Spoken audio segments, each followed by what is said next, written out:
কি দেখলাম আমি?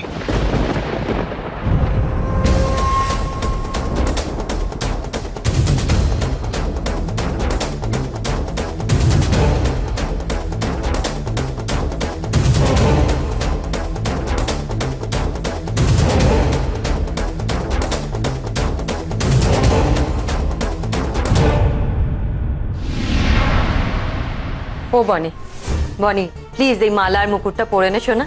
হ্যাঁ, এ তো পিড়িও এসে গেছে। আয় আয়, দেখ দেখ ঠাকুরমশাই ডাকছে তোকে। এই মালা মুকুট পরে তারপরে তোকে বিয়ের মণ্ডপে যেতে হবে। পল্লবী শোনো না, ইন্দ্রকে একটু ডাকো না। আরে মামা তো নিয়ে যায় মেয়েকে নাকি? যাও আর 2-4টে ছেলে মেয়েকে ডাকো। রুচিরাদি, ইন্দ্র তো আসবে বলে আমার মনে হচ্ছে না। তাছাড়া কি দরকার বলো তো ওকে আবার এইসবের মধ্যে জড়ানোর? ও যেমন আছে থাকুক।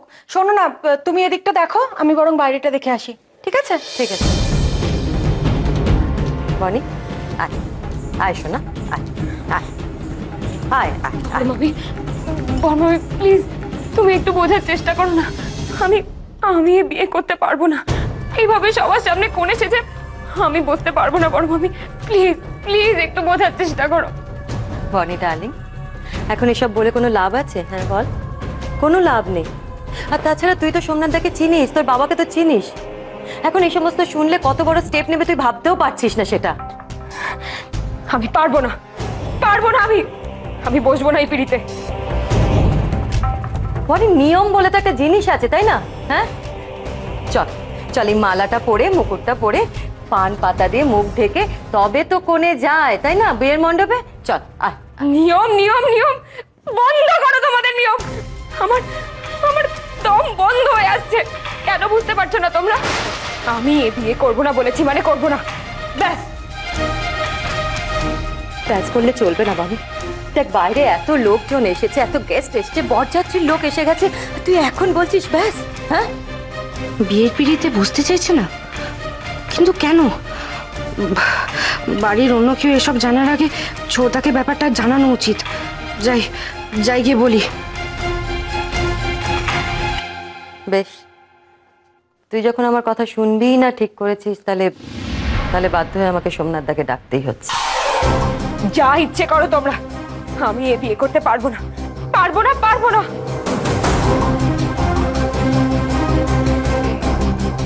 না, সোমনাথদাকে জানাতেই হবে, দেখতে পাচ্ছি।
চলুন, আমাদের হাতে একদম সময় নেই, আমাদের এখান থেকে পালাতে হবে। চলুন চলুন।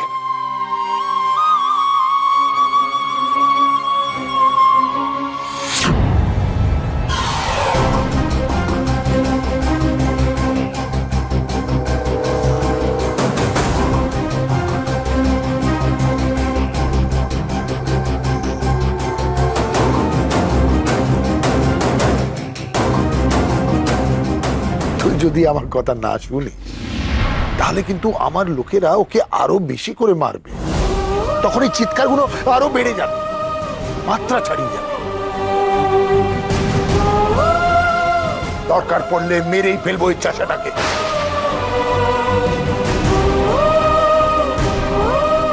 এবং আজকের পর থেকে তোর গেও চাষা ভালো থাকবে, কেন তাকে আমি ভালো রাখবো। কারণ জানিস, তোর বিয়েটা পাকাপাকি ভাবে ঠিক হয়ে গেছে।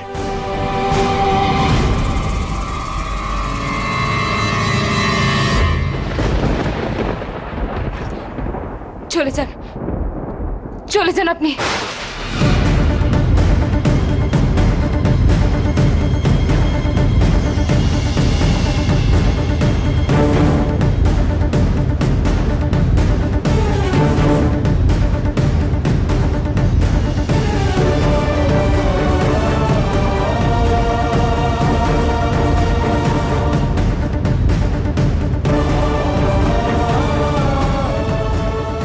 কি কি বললেন আপনি? বাঁচাতে হবে, ওনাকে বাঁচাতে হবে। ওরা ওরা নইলে কেউ ভূতকে মেরে ফেলবে, বাঁচাতেই হবে।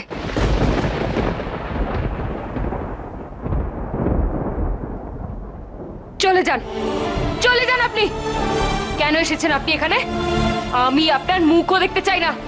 চলে যান, বেরিয়ে যান এখান থেকে।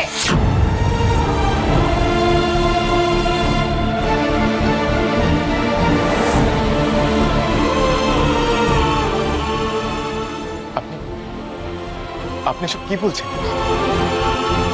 চলুন, আমাদের এক্ষুনি পালাতে হবে। আমি আপনাকে নিতে এসেছি, চলুন। নিতে এসেছি মানে? আপনি আমার বিয়ে ভাঙতে এসেছেন? আর তো কিছু করার ক্ষমতা নেই। ভালোটা না পারেন, মন্দটা ঠিক করতে পারেন। সেই বেলায় যত সাহস, তাই না? বেরিয়ে যান, চলে যান এখান থেকে।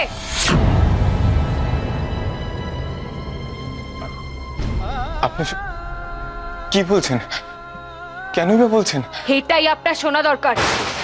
আপনার লজ্জা করে না? না, আমার জীবনটাকে শেষ করে দিয়ে এখন এসেছেন আমাকে নিয়ে পালিয়ে যেতে।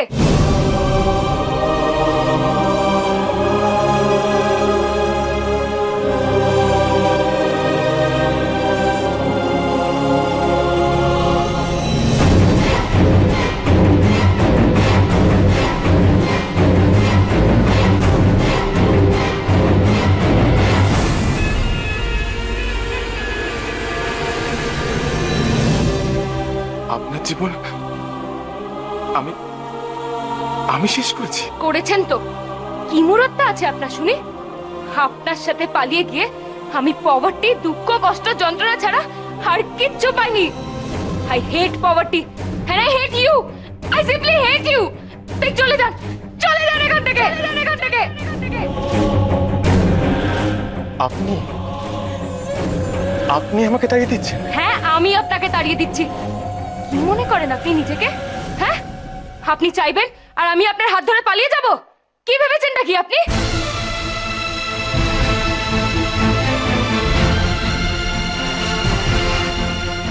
আগে আমার বাবার মতো টাকা আর্ন করে দেখান, তারপর আসবেন দাবি করতে। তার আগে বারবার এইভাবে এসে আমার স্টেডি লাইফটাকে ঘেঁটে দেবেন না।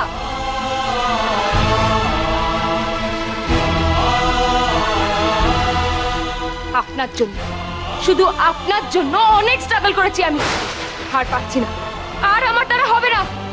So I give up now. So just go to hell. বেরিয়ে যান এখান থেকে, চলে যান। আমি আপনার মুখটাও দেখতে চাই না।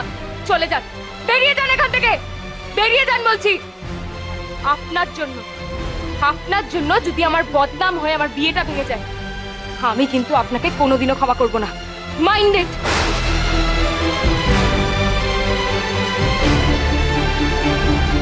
বেরিয়ে যান, চলে যান এখান থেকে, চলে যান।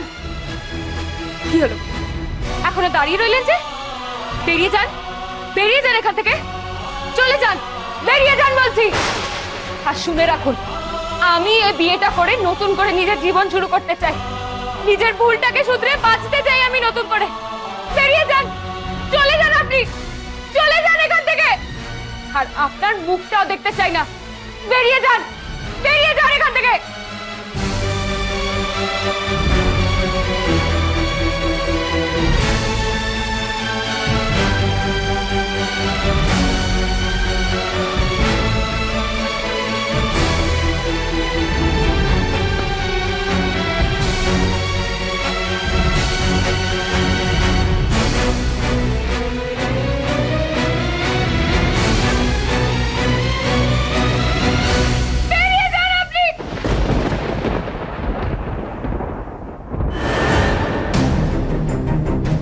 অনিতা, অনিতা,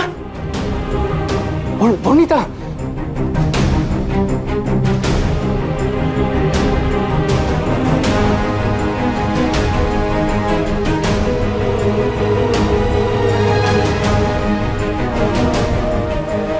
অনিতা,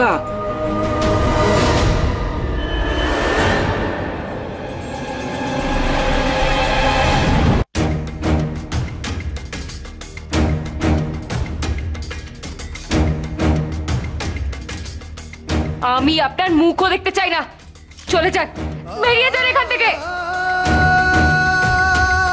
নিতে এসেছে মানে? আপনি আমার বিয়ে ভাঙতে এসেছেন? আপনার সাথে পালিয়ে গিয়ে আমি পভার্টি, দুঃখ, কষ্ট, যন্ত্রণা ছাড়া আর কিচ্ছু পাইনি।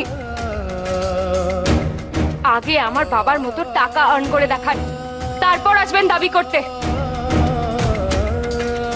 আপনার জন্য যদি আমার বদনাম হয়ে আমার বিয়েটা ভেঙে যায়, আমি কিন্তু আপনাকে কোনোদিনও ক্ষমা করব না, মাইন্ড ইট।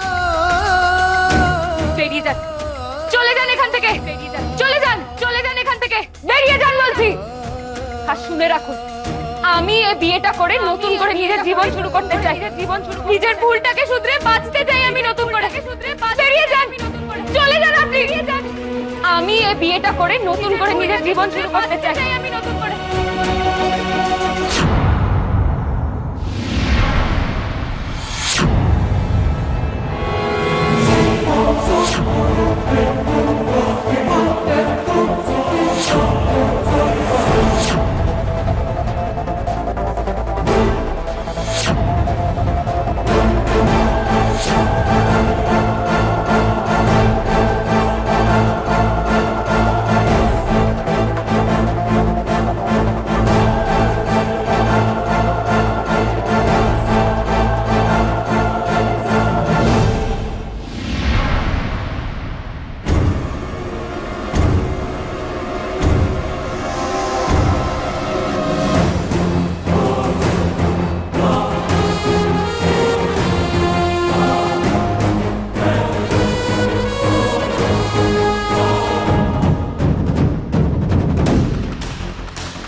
ভেবেছিলাম তুই মরে গেছিস, বাহ, তোকে তো দেখছি তুই বেঁচে আছিস, অবশ্য আধমরা অবস্থায়।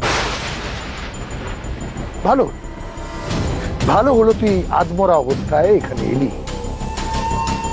তখন যদি মরে যেতি তুই, তাই তোকে এই ভাঙাচোরা অবস্থায় আমি দেখতে পেতাম না। বেকার বেকার আগুনে হাত পোড়াতে এসেছি। তোর মনটাও জ্বলে পুড়ে ছারখার হয়ে গেল, তাই না রে? এবার দেখে বুঝতে পেরেছিস যে বনি আর তোর নয়, বনি এখন অন্যের। আর কিছুক্ষণ পরে অগ্নিকে সাক্ষী রেখে 4 হাত 1 হবে। আর তুই তুই একদম সিনের বাইরে, ঊর্ধ্বে। আমার বনি যখন খুব ছোট ছিল, তখন থেকে বনির অভ্যেস রোজ নতুন নতুন খেলনা নিয়ে খেলতো। এই ধর, আজকে একটা গিফট কিনে দিলাম, আজ ওই নতুন খেলনাটা ওর কাছে খুব প্রেশিয়াস। তারপরে কাল অফিস থেকে ফেরার পথে আবার নতুন খেলনা কিনলাম, তখন পুরোনো খেলনাকে ভুলে গিয়ে ও নতুন খেলনা নিয়ে পড়ে গেল। আরে এই তো জীবন। আর তুই তুই হলি সেই পুরনো খেলনা বনির হাতে, যাকে ওর ডাস্টবিনে ছুঁড়ে ফেলে দিয়েছে। 70-এর দশকের হিরো, হিরো বটে, ইমোশন, হাজার চেষ্টা করে হাজার স্ট্রাগল করে নিজের ইমোশনটাকে একদম ঠিক রাখতে হবে। প্রেমকে কোনো মতে মরতে দেব না, তা দিও না। আরে আজকালকার যুগ হলো মোশন, নো ইমোশন। তাহলে ছবিটা সুপার ফ্লপ। আমার বনির কাছে ইমোশনের কোনো মূল্য নেই, সেন্টিমেন্টের কোনো মূল্য নেই।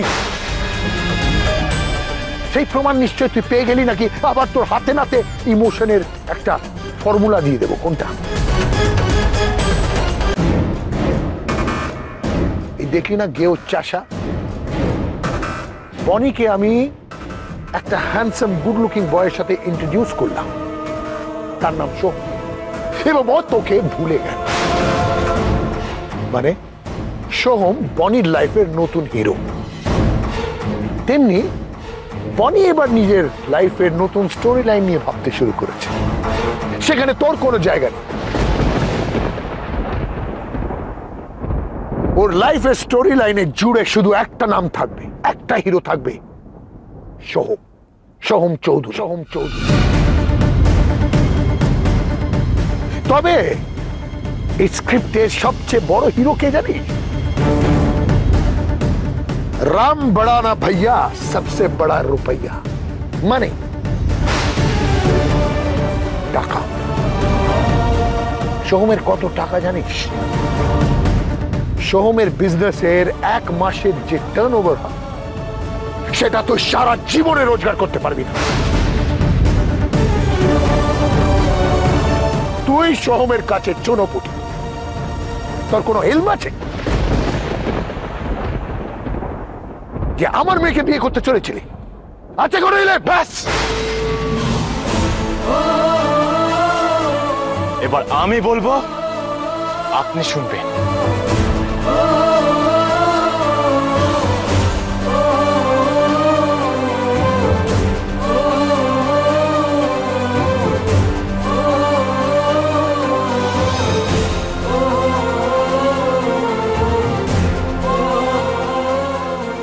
তাই নাকি?